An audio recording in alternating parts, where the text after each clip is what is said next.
ഇനി നമുക്ക് മറ്റു വാർത്തകളിലേക്ക് മടങ്ങിയെത്താം. ഇനി തിരുവനന്തപുരം ബ്യൂറോയിൽ നിന്ന് ഇന്ന് പ്രതീക്ഷിക്കുന്ന വാർത്തകളും ഇന്നത്തെ എന്തൊക്കെയാകും പ്രധാനപ്പെട്ട വാർത്തകളും എന്ന് പരിശോധിക്കാം.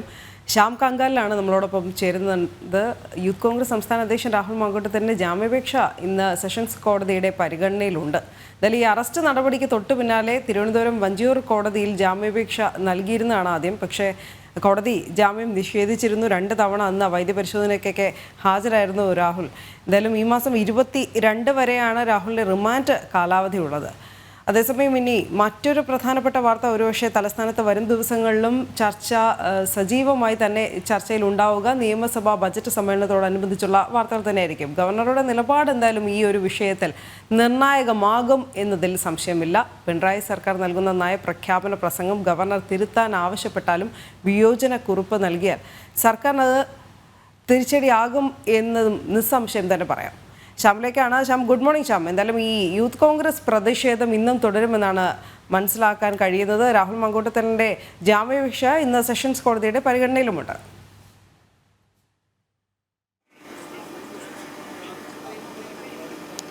ഗുഡ് മോർണിംഗ് അനു സൂചിപ്പിച്ചതുപോലെ തന്നെ തലസ്ഥാനത്ത് ഇന്ന് വാർത്താ സമ്പന്നമാണ്. ഏത് ദിവസത്തെയും പോലെ തന്നെ ഇന്നും തലസ്ഥാനം വാർത്താ സമ്പന്നം തന്നെയാണ്. കാരണം രാഹുൽ മാങ്കൂട്ടത്തിൻ്റെ അറസ്റ്റ് നടപടിക്ക് പിന്നാലെ ജാമ്യാപേക്ഷ സമർപ്പിച്ചിരുന്നു. ആ സമർപ്പിച്ച ജാമ്യാപേക്ഷയിൽ വിശദമായ വൈദ്യപരിശോധനയാണ് കോടതി ആവശ്യപ്പെട്ടത്.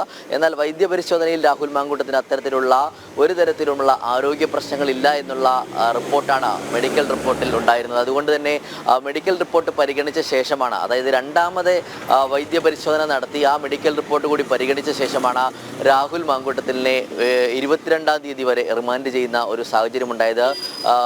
തിരുവനന്തപുരം വഞ്ചിയൂർ കോടതിയാണ് ജാമ്യം നിഷേധിച്ച ഒരു സാഹചര്യം ഉണ്ടാകുന്നത്. കാരണം പിന്നീട് രാഹുൽ മാങ്കൂട്ടം ഇത്തരത്തിൽ ചികിത്സയിലാണെന്നും തുടർന്ന് തുടർ ചികിത്സ അനിവാര്യമാണെന്നുമുള്ള കാര്യവും പ്രതിഭാഗം വക്കീൽ കോടതിയിൽ പറഞ്ഞിരുന്നു. എന്നാൽ വീണ്ടുമുള്ള വിശദമായ മെഡിക്കൽ പരിശോധനയിൽ അത്തരത്തിലുള്ള കുഴപ്പങ്ങളൊന്നുമില്ല എന്ന് റിപ്പോർട്ട് വന്നതിൻ്റെ പശ്ചാത്തലത്തിലാണ് രാഹുൽ മാങ്കൂട്ടത്തിനെ വീണ്ടും റിമാൻഡ് ചെയ്തത്.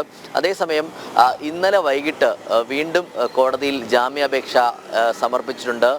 യൂത്ത് കോൺഗ്രസിൻ്റെ നേതാക്കൾ VD സതീശൻ അടക്കമുള്ളവർ രാഹുൽ മാങ്കൂട്ടത്തിനെ ജയിലിലെത്തി സന്ദർശിക്കുന്ന ഒരു സാഹചര്യം ഉണ്ടായിരുന്നു. തുടർന്ന് ഇന്ന് രാവിലെ തന്നെ ജാമ്യാപേക്ഷ പരിഗണിച്ചേക്കുമെന്നുള്ള കാര്യമാണ് നമുക്ക് മനസ്സിലാകുന്നത്. എന്തായാലും യൂത്ത് കോൺഗ്രസിൻ്റെ പ്രതിഷേധം അത് സംസ്ഥാനത്തുടനീളം വ്യാപിപ്പിക്കുക എന്നുള്ളത് തന്നെയാണ് കോൺഗ്രസും യൂത്ത് കോൺഗ്രസും ഒരേ സ്വരത്തിൽ പറയുന്നത്. കാരണം സമരജ്വാല എന്ന പേരിൽ സംസ്ഥാനത്തുടനീളം പ്രതിഷേധ സമരങ്ങൾ ഒരുക്കുക എന്ന് തന്നെയാണ് യൂത്ത് കോൺഗ്രസ് ലക്ഷ്യം വയ്ക്കുന്നത്.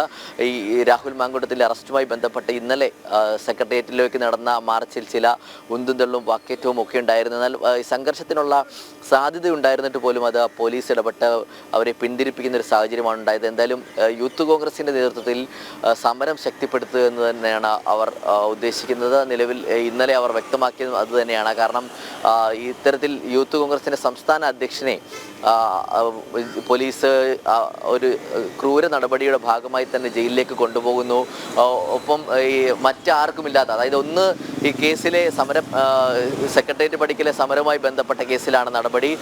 ഈ കേസിലെ തന്നെ 1, 2, 3 പ്രതികൾ പുറത്തുള്ളപ്പോൾ 4ാം പ്രതിയായിട്ടുള്ള യൂത്ത് കോൺഗ്രസിൻ്റെ സംസ്ഥാന അധ്യക്ഷൻ രാഹുൽ മാങ്കൂട്ടത്തിനെ മാത്രം തേടിപ്പിടിച്ച് അറസ്റ്റ് ചെയ്തത് അത് ശരിയായ നടപടിയല്ല എന്നുള്ള കാര്യവും അവർ വ്യക്തമാക്കുന്നുണ്ട്. ചില നേതാക്കൾ അത് സംബന്ധിച്ച് ആരോപണങ്ങൾക്ക് ഉന്നയിച്ചിട്ടുണ്ടായിരുന്നു. പക്ഷേ ഈ രാഹുൽ മാങ്കൂട്ടത്തിൻ്റെ ഈ സംസ്ഥാനത്ത് ഉടനീളം നടന്ന ചില പ്രതിഷേധങ്ങളിൽ 4 കേസുകളാണ് രാഹുൽ മാങ്കൂട്ടത്തിനെതിരെ ഉള്ളത്. അതിൽ ആദ്യത്തെ കേസിൽ രാഹുൽ മാങ്കൂട്ടം ഇപ്പോൾ അറസ്റ്റ് ചെയ്യപ്പെട്ടിരിക്കുകയാണ്. എന്തായാലും കഴിഞ്ഞ ദിവസം, അതായത് കഴിഞ്ഞ ചൊവ്വാഴ്ച രാവിലെ അടൂരിലെ വീട്ടിലെത്തിയാണ് കന്റോൺമെൻറ്റ് പോലീസ് രാഹുൽ മാങ്കൂട്ടത്തിനെ അറസ്റ്റ് ചെയ്യുന്നൊരു സാഹചര്യം ഉണ്ടായത്.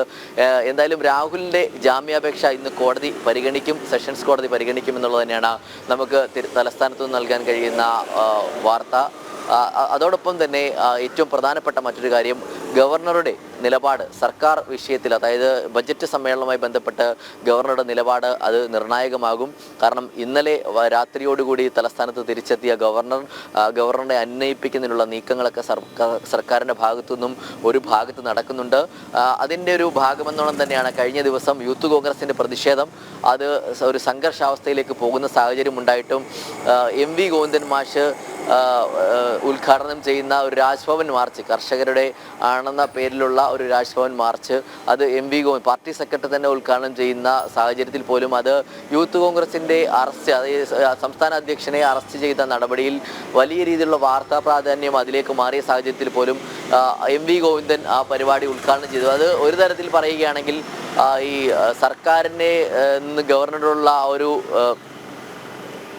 സംഘർഷം അത് നിലനിർത്താതെ മുന്നോട്ട് പോവുക, ഒപ്പം തന്നെ വാർത്താ പ്രാധാന്യം അതിൽ നിന്നും വഴിതിരിച്ചു വിടുക എന്നുള്ളത് തന്നെയാണ് പാർട്ടി ലക്ഷ്യം വെച്ച എന്ന തരത്തിലുള്ള ആരോപണം ഒരു ഭാഗത്തുണ്ടായിരുന്നു. എന്തായാലും ഗവർണറുടെ നിലപാട്, കാരണം ഈ ബജറ്റ് സമ്മേളനവുമായിട്ട് ബന്ധപ്പെട്ട് നയപ്രഖ്യാപന പ്രസംഗം തിരുത്താൻ ഗവർണർ ആവശ്യപ്പെട്ടാലും ഒപ്പം തന്നെ അതിൽ വിശദീകരണം ആവശ്യപ്പെട്ടാലും ഒക്കെ തന്നെ സർക്കാരിന് അത് വലിയ തിരിച്ചടിയാകും. കാരണം സർക്കാർ കൊടുക്കുന്ന നയപ്രഖ്യാപന പ്രസംഗം അത് തിരുത്തുക ഏതെങ്കിലും തരത്തിലുള്ള പ്രശ്നങ്ങളുണ്ട് എന്ന് ഗവർണർക്ക് തോന്നുകയാണെങ്കിൽ ഒരുപക്ഷെ ഈ സെനറ്റിലെ അംഗങ്ങളെ തിരഞ്ഞെടുപ്പുമായി ബന്ധപ്പെട്ട കാര്യങ്ങളൊക്കെ അത്തരം പരാമർശങ്ങൾ നയപ്രഖ്യാപനത്തിൽ ഉണ്ടാകുമെന്നുള്ള കാര്യവും ഒരു സൂചനയുണ്ട്. അതുകൊണ്ട് തന്നെ ഈ ഗവർണറുടെ തീരുമാനം ഈ വിഷയത്തിൽ അത് നിർണായകമാണ്. എന്തായാലും സർക്കാരിന് ഈ തരത്തിൽ ഗവർണർ ഏതെങ്കിലും തരത്തിൽ ഒരു നയപ്രഖ്യാപന പ്രസംഗം തിരുത്തണം എന്നൊരു ആവശ്യം മുന്നോട്ട് വയ്ക്കുകയാണെങ്കിൽ അത് വലിയ രീതിയിലുള്ള തിരിച്ചടിയാകും. എന്നാൽ ഈ വിശദീകരണം ചോദിച്ചുകൊണ്ട് ഇത് മടക്കുകയോ അങ്ങനെ ചെയ്താലും അത് വലിയ തിരിച്ചടിയാവും സർക്കാരിന് നേടുക. എന്തായാലും നിലവിൽ ഇന്ന് സർക്കാർ ഇത് സംബന്ധിച്ച ബജറ്റ് സമ്മേളനവുമായി ബന്ധപ്പെട്ട് സർക്കാർ ഗവർണർ ഇന്ന് കത്ത് നൽകും. കാരണം ഗവർണറുടെ സമയം കൂടി പരിഗണിച്ചാവും നയപ്രഖ്യാപന പ്രസംഗം ചിട്ടപ്പെടുത്തുക. അതുകൊണ്ട് തന്നെ സർക്കാർ ഗവർണറെ അന്വയിപ്പിക്കാനുള്ള നീക്കങ്ങൾ ഒരു ഭാഗത്ത് നടത്തുന്നുണ്ട്.